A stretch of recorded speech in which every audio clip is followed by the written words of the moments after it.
Bonjour à tous et bienvenue au sport. Roland Bédier, bonjour. Bonjour le monde Atipo et bonjour aux amis sportifs. Et votre week-end?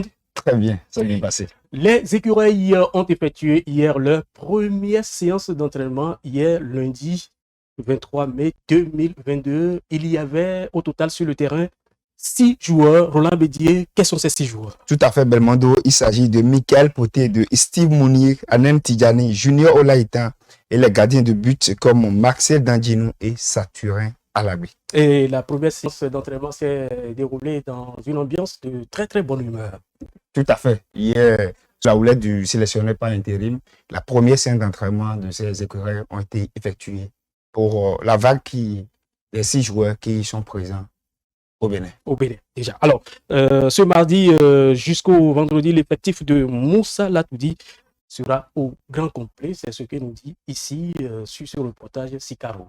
Les joueurs retenus ont commencé par fouler le sol béninois ce dimanche 22 mai 2022. C'est le cas de Junior Olaïtan, du gardien de but Marcel Dandinou, Steve Mounier, Michael Poté, Adan Tidjani, Melvin Doremus et Moïse Adileou, déjà à Cotonou, alors que Mohamed Tidjani et Tossin Ayegou sont annoncés pour ce mercredi 22 mai 2022. David Kiki, Ange Chibozo, Youssouf Assogba, Désiré Azankpo sont attendus pour le lundi 30 mai 2022. Mais avant, Lukman Faro, Abdul Khaled Adenon, Ryan Adigo, Matteo Arlenvi et Ceci Dalmeida viennent à Cotonou le vendredi 27 mai 2022. Il faut rappeler que les écureuils affronteront le samedi 4 juin 2022 au stade Abdoulaye Wade à Dakar à 20h, heure du Bénin, les Lions de la Teranga du Sénégal. 4 jours plus tard, le mercredi 8 juin 2022, l'équipe nationale dispute sa première rencontre à domicile contre le Mozambique. Information de dernière seconde, on vient de l'apprendre, Jordan Adeoussi sera forfait pour le match contre le Sénégal et contre le Mozambique ici à Cotonou. Un coup dur pour les écureuils du Bénin. Alors, mon cher Roland Bédier, on sait que Jordan Adeoussi ne sera pas du voyage de Dakar. Effectivement, c'est un gros coup que le Bénin a reçu normalement. Jordan Adeoussi, tel que vous le connaissez, un milieu défensif qui fait beaucoup, qui percute beaucoup dans ce cadre. Nous venons d'apprendre maintenant qu'il ne sera pas là. Je pense que c'est pour des raisons familiales, bien sûr. Nous y reviendrons en détail sur dans nos prochaines éditions. Oui. Alors, Steve Mounier, lui, a marqué un beau but d'une belle frappe ce week-end, ainsi que Tossé Ayegou a aussi scoré ce week-end. Notre carnet de route en Europe avec les équipes. Adana Sport de Yohan Roche a perdu 4-1 devant Kosialin Sport pour le compte de la 36e journée. L'international béninois n'était pas de la partie. Le Dossa Kotokopias des Béninois Khaled Adenon et Anan Tidjani s'est neutralisé 0 but partout avec Paek pour le compte de la 10e journée des playoffs. Les 2 Béninois étaient de la partie. En Ligue 1, le stade brestois de Steve Mounier s'est incliné 4-2 face aux Girondins de Bordeaux. L'attaquant béninois a inscrit le premier but de son club. Clermont Foot de Cédric Routondi et de Jodé Dossou a été battu 2-1 par l'Olympique lyonnais. Dossou a cédé sa place après 62 minutes et Cédric Routondi n'était pas convoqué. En Roumanie, on note la défaite du Dynamo Bucarest de Cédric Azankpo 2-0 face au FC Universita. Azankpo n'était pas dans le groupe. Écureuil toujours, mais cette fois-ci avec les juniors, héros d'une qualification historique, il faut le dire, contre le Burkina Faso. Les écureuils juniors ont battu les étalons par le score de 2-1 en demi-finale et se qualifient du coup pour la phase finale de cette compétition. Suivez l'image.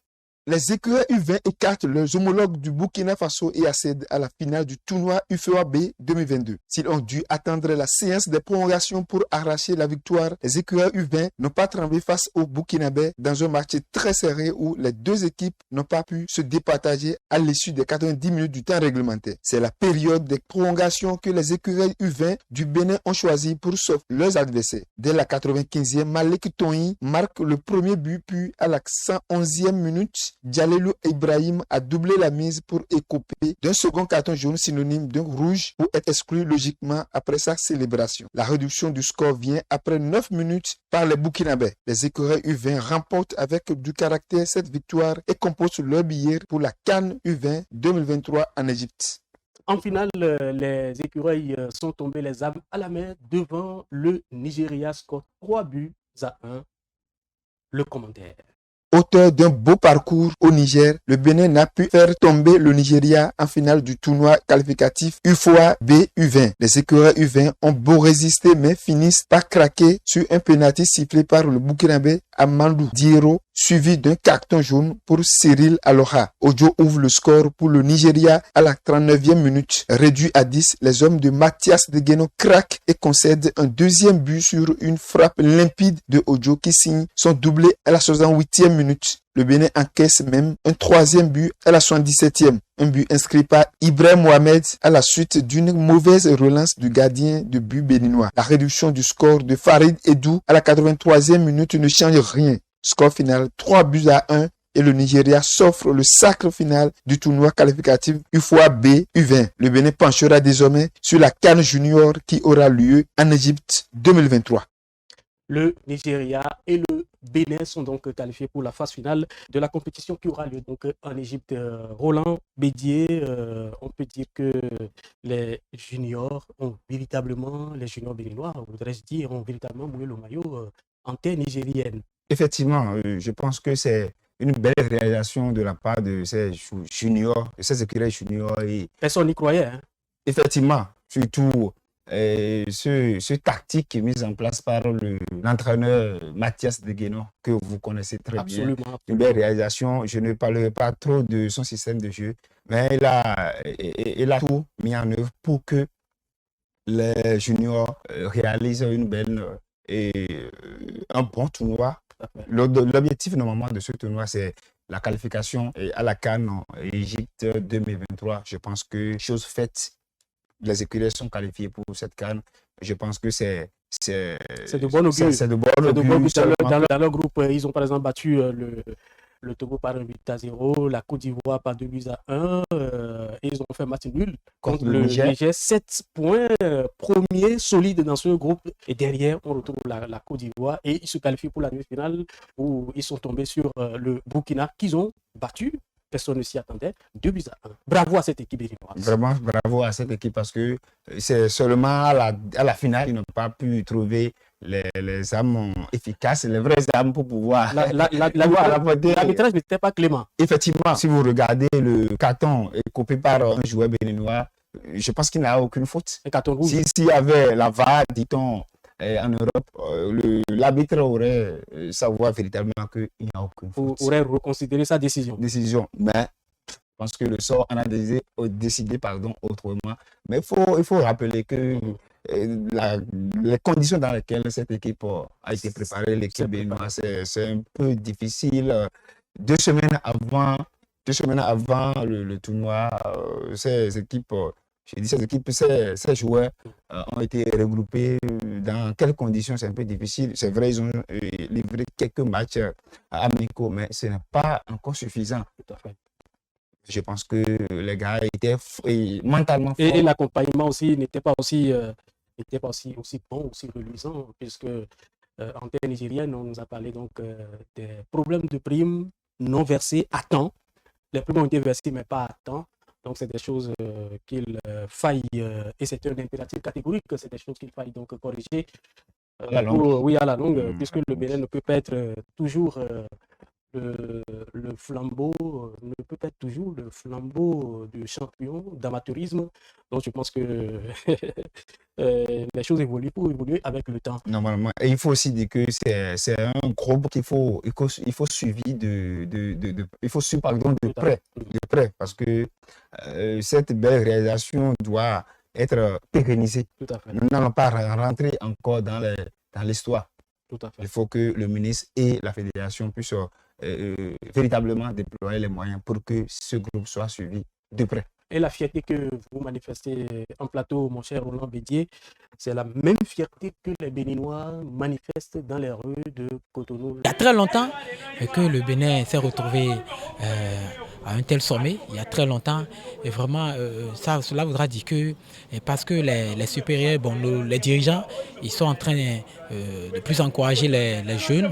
Et eux aussi, ils se sont donnés à de grandes vigueurs pour donner la vraie nature du Bénin révélé. Les enfants sont en jambes. Ils sont en jambes. Personne ne croyait, le dirigeant ne croyait pas à ça. Moi, personnellement, je croyais qu'ils vont faire mal, mais pas jusqu'en finale. Moi, je les félicite. Et on doit remporter devant le Nigeria. Regardez le numéro 10 nigérien. Moi, je doute, son âge. On est en train de douter. Moins 20, c'est pas possible. Mais on va amener la coupe. Quoi qu'en soit, on aura la coupe. Je souhaite que le gouvernement, vraiment, encourage ces enfants-là à aller de l'avant. Parce qu'après tout, c'est le drapeau béninois qu'ils ont fait ce jour-là. On n'a qu'à prendre l'importance à ceux-là. Parce que c'est le relève de demain. Vous voyez, si ceux-là font déjà ça, et s'il y a de suivi, imaginez-vous, dans 3, 4 ans, 5 ans, ils seront au haut niveau. Parce qu'à la CAN, s'ils font un peu d'effort, c'est les 4 premiers qui vont à la Coupe du Monde. Le Mio, Chérif Motiwa m'a rejoint. Bonjour Chérif. Salut Belmondo, salut à tous les téléspectateurs. On va à présent s'intéresser donc aux résultats et classements de la 17e journée de la Super League Pro de football. Le tableau que vous avez concocté, nous allons donc sur ce tableau et en plateau, nous allons en parler. Suivez. En clôture de la 17e journée de la Super League Pro, on retient le nul 0 but partout entre Asbo et le champion en titre. Dadje FC s'impose à domicile 2-0 face à Ayema FC. En déplacement, Espoir FC s'impose à Jeffa FC 1-0. Éternel FC et les Bifs se neutralisent 0 but partout. L'AS Cotonou en déplacement arrache le nul 1 partout face à Panthère FC. Large victoire de la GSP devant son public 5-0 face à Dynamo Dabomey. Score de parité 1-1 entre Adidja et Beki FC. Enfin, Cavalier perd sur ses propres installations 0 but contre 2 face à Coton FC. Au classement général de cette 17e journée, Coton FC est premier avec 39 points, Bif FC deuxième avec 30 points, Asbo troisième avec 29 points et le champion en titre Loto s'accroche au podium avec 29 points également à la différence des goals average. En bas du tableau, Cavalier avant-dernier avec 9 points et enfin Adidja l'antenne rouge avec 6 points. Actualité internationale, on va s'intéresser au feuilleton Kylian Mbappé, puisque je suis sur ce plateau avec l'immense Chérif Motiwa, spécialiste maison de l'actualité sportive internationale. Alors, Kylian Mbappé reste parisien. Oui. Il a trahi le Real Madrid. Ah oui. Clairement, il faut le dire, Belmondo Antigo, il a trahi le Real Madrid et puis il honore le drapeau français, Henry, c'est ce qu'il a dit. C'était samedi dernier, en marge de la 38e journée, 38e et dernière journée de la Ligue 1 que l'annonce a été faite par le génie du foot français en présence de son président, Nasser Al-Khelaifi. Il annonce qu'il renouvelle son contrat jusqu'en 2025. Mathématiquement, il devrait avoir 26 ans. Est-ce qu'à cet âge-là, le Real devrait encore s'intéresser? C'est une grosse point d'interrogation. C'est un gros coup de jus pour le Real. C'est une mauvaise nouvelle pour les fans du Real. C'est une grosse déception pour la Ligue espagnole et pour même dans la foulée pour le président de la Ligue espagnole, Javier Tebas. Je pense qu'il en a fait un feuilleton pour se faire suffisamment d'argent. C'est normal. Il faut le rappeler. C'est le football business. Exactement, football business. Par Qatar Saint-Germain, comme on l'habitude. Je suis parisien, je l'avoue encore une fois sur ce plateau, mais je dis les déconvenus de cette ceinture. 300 millions d'euros au coût de cette ceinture. Vous de m'informer. Il faut l'annoncer. Je ne savais pas. Avec un salaire colossal de 100 millions d'euros annoncé dans la foulée. Il faut rappeler dans la foulée que jusqu'après le contrat, c'était Neymar, le Brésilien, qui détenait l'Europort avec 40 millions d'euros. Le Français vient de battre ce record. Et puis les tractations ont déjà commencé. Le Ronaldo déjà viré. Je vous rappelle avec son adjoint. Il est viré. Il y a un autre Campos qui a déjà annoncé le Portugais. Il a pratiquement la même mise sur le club Kylian Mbappé. On devrait attendre l'année prochaine pour voir si ce choix est un très bon choix. Parce que là, pour moi, le Paris Saint-Germain, c'est une équipe galactique avec de très grands joueurs de très haut niveau. Mais le résultat n'y est toujours pas. On se pose la question si c'est de la malchance, si c'est de la malédiction. personnellement, je pense que le Paris Saint-Germain n'a rien à envier actuellement à cette équipe du Real. Mais qu'est-ce qui se passe? Qu'est-ce qui se passe, Belmondo Atico? Absolument. On n'a pas de résultats. Cette question. On n'a pas de On a résultats. tout, on a les ressources humaines, on a les grands joueurs, les joueurs les plus performants, mais il y a l'argent, il y a tout, mais Il y a tout ce qu'il faut, mais le résultat ça n'est ne pas. suit pas.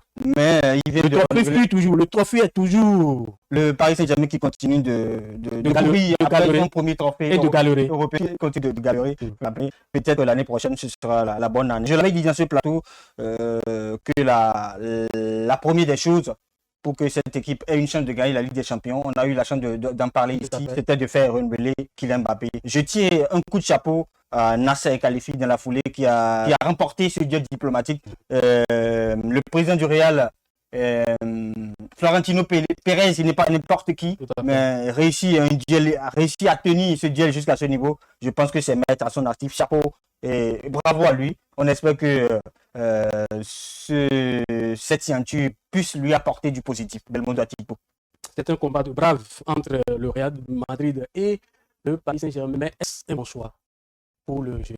Un bon choix, oui, un bon choix, oui, parce que pour moi, on a eu des joueurs dans la foulée. On rappelle que Eden Hazard a été annoncé du côté du Real avec le numéro 7 de Cristiano Ronaldo. Qu'est-ce que ça a donné? Point d'interrogation, ça n'a rien donné. C'est un échec total pour Eden Hazard.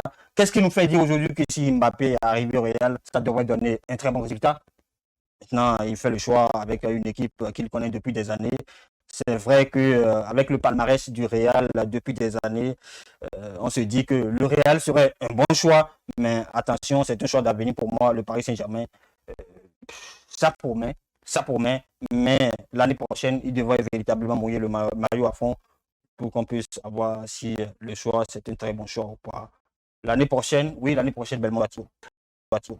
On le souhaite simplement, mon cher Chérif Motiwa, bonne chance à Kylian Mbappé et à ce trio magique Messi, constitué Messi Neymar, et Neymar. Mbappé. Et on souhaite vivement que le PSG soit sur le toit du football européen la saison prochaine. Merci infiniment à notre cher Victor Lamoussou, l'homme de l'ombre, hein, et le Manitou de cette émission. Merci à chacun, à tous, et Chérif Motiwa. On se donne rendez-vous La à semaine nos prochaine. téléspectateurs, oui, la semaine prochaine.